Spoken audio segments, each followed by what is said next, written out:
Welcome back to the channel, and let's talk about the situation at fly half for France with Romaine Ntamack getting a red card. As we record this right now, don't know what the fate of his disciplinary hearing is going to be, but we're expecting Matthew Jalibert to be starting for France against England.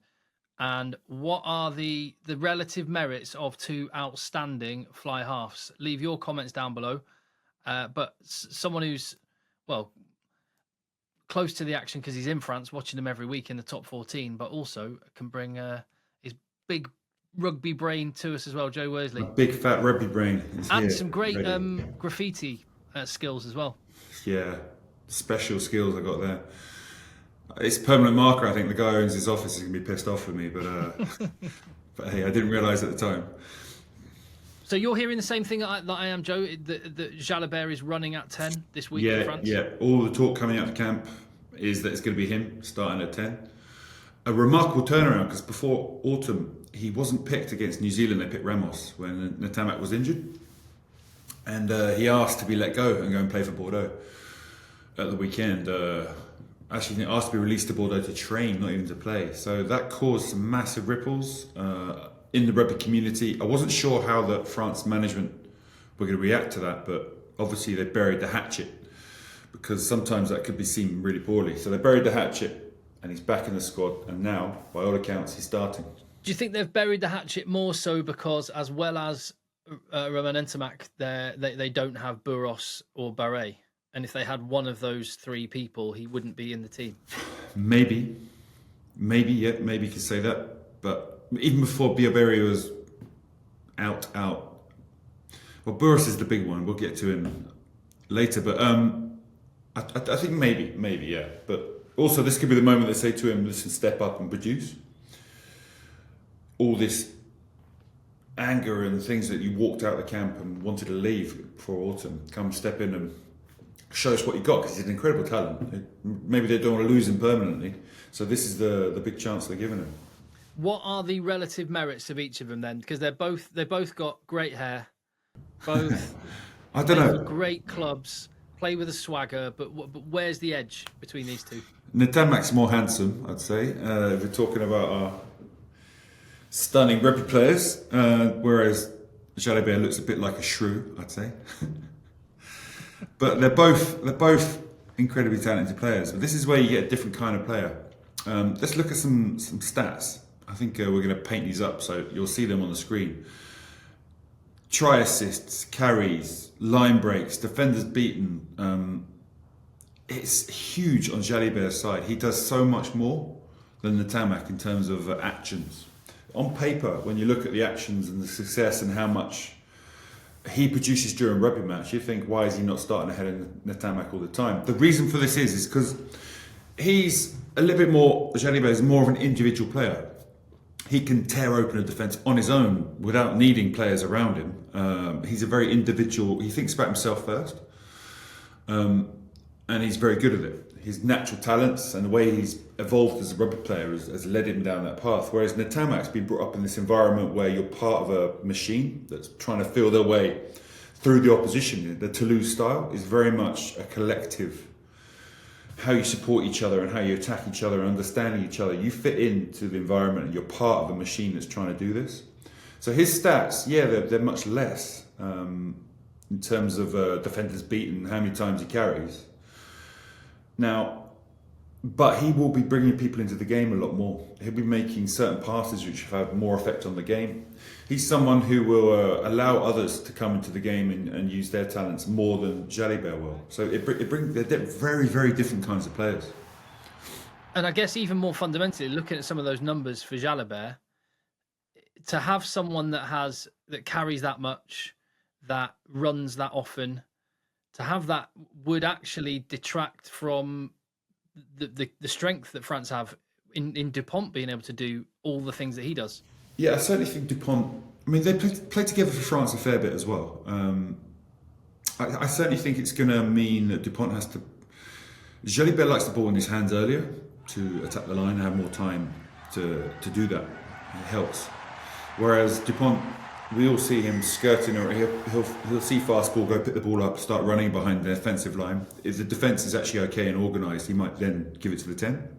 Sometimes he feeds a 10 straight away. So it's different. Luku, who plays club rugby with Jalibert, is just going to be feeding him the ball unless there's a huge hole. Because the guy just does amazing line breaks, kicks, and incredible plays. So I think we're going to see less. Jalibert won't be able to affect the game maybe as much as he can at Bordeaux. But with France, he's still going to get the ball in his hands with enough time with Dupont playing. It's just Dupont's going to be eating up some of the best ball as well, because when they get that quick ball, the good situations, if there's any hole in front of Dupont, he'll be gone. Okay. But on the flip side, teams can overmark and think, let's defend Dupont. This fast ball, let's stay tight, keep it around the ruck. And that's where you feed Jalibert at that point. And any space in front of him, he'll be able to utilise. It struck me just as I'm thinking about the actual specific game this weekend, as you were talking about Jalibert and Ntamack, it sort of thought you could almost replace what you're talking about with Finn Smith and Marcus Smith to a degree, where Marcus Smith seems to actually try to do things for himself. And that's not a criticism, it's just the way he plays. And Finn Smith is a little bit smoother, brings other players into play a little bit more naturally. Is that a fair comparison? Yeah, I think so. Smith, I mean, we haven't seen much Finn Smith in international colours. It'll be interesting to see if he gets serious time at 10, and we can kind of judge him properly. But certainly Smith is someone you need to react to. But is it that the team react well enough to him at the moment? They're geared up to it, because honestly, he can also spread the ball and bring others into play. It's just Romaine Ntamack. If Smith played for Toulouse, I think people would get used to him, react to him probably better than they do with England.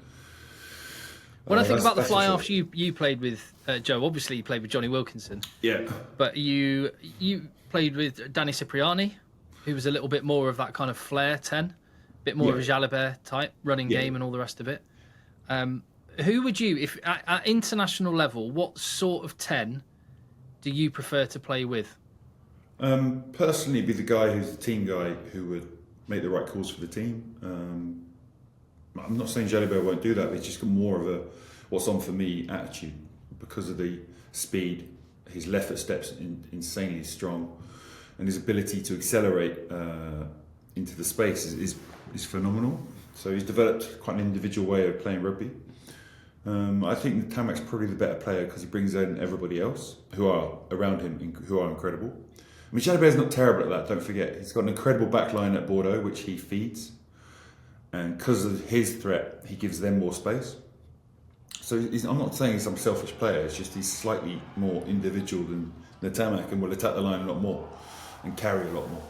I probably prefer someone to involve everyone in the game. Cipriani was probably, when he was younger, before he broke his leg badly, was one of the best attacking players I've ever played with. And in defence, obviously, he's a bit of a liability, but in attack, he could just do incredible things. And his ability to run at the defensive line and make the right call, be it carry himself, be it pass to somebody else, was an incredible skill he had. Jalibert and Ntamack, both of whom are, in terms of making those reads when they run at the line, are good at doing that. But Jalibert is probably the one who's got the athletic abilities and speed that Danny Cipriani had in terms of making the most of it. Don't get me wrong, Ntamack, as you've seen some of the tries he scores, not slow, but he's not quite that insane acceleration you saw from someone like Cipriani or Jalibert.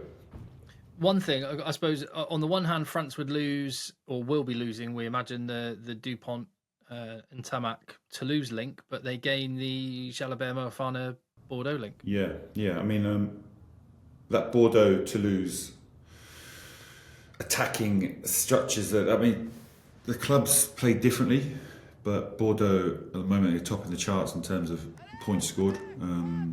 Their backline's lethal, and if Penaud's back, obviously that adds to it as well, because Jalibert respects that player so highly, he'll give him the ball more. He'll pass him the ball even more, kick him the ball. Depends what he fancies doing. Either's good for him. He can get the ball to Penaud in the right situations, which he's, to be fair, pretty good at, because when Penaud plays, anyone knows if he's got space, we give him the ball. Even somebody who's a little bit more self-centred like Jalibert would be doing this.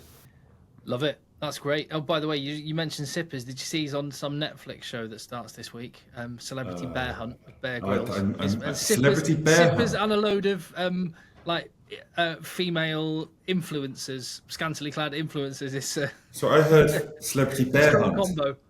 Celebrity bear hunt. Celebrity bear hunt, yeah. You're going to hunt a bear? The Or is it Bear a Grylls being euphemism? one Is of it the a hosts. euphemism for like a hairy man? I'm not sure. What we're talking about here? Anyway, I'm sure the point being, I think Sippers will be back in the headlines, but it's the headlines with the rugby that we're more focused on. And leave your comments down below on the French tens situation. I mean, Galtier will probably just completely make this video irrelevant by picking Ramos at 10 or someone else. But we think it's Jalibert, and well, as you've just heard, that's not necessarily good news for England. We'll see you on the next video.